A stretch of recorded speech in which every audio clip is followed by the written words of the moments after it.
بسم اللہ الرحمن الرحیم۔ السلام علیکم ورحمۃ اللہ وبرکاتہ۔ تسبیح یعنی سبحان اللہ کہنے کی فضیلت۔ آج کی ویڈیو میں آپ دوستوں کے سامنے سنن ابن ماجہ کی حدیث نمبر 3809 پیش کی جا رہی ہے۔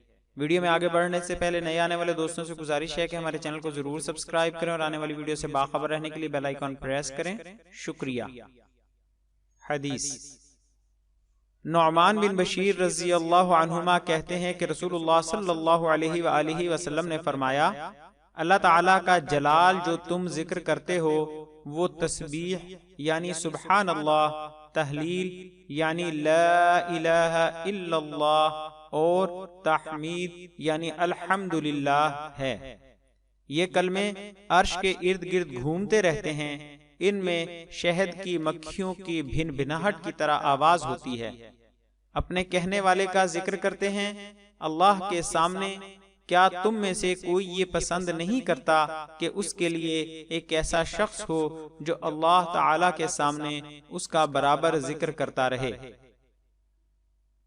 وضاحت۔ سبحان اللہ ان کلمات کی کیا فضیلت ہے؟ گویا یہ اپنے کہنے والے کے لیے شاہد اور مذکر ہیں۔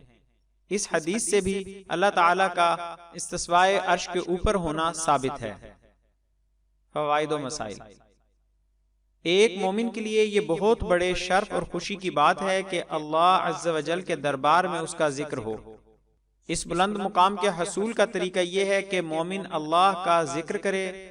یا اللہ ہمیں بھی اپنے ان برگزیدہ بندوں میں شامل فرما، آمین۔ جزاکم اللہ خیرا کثیرا۔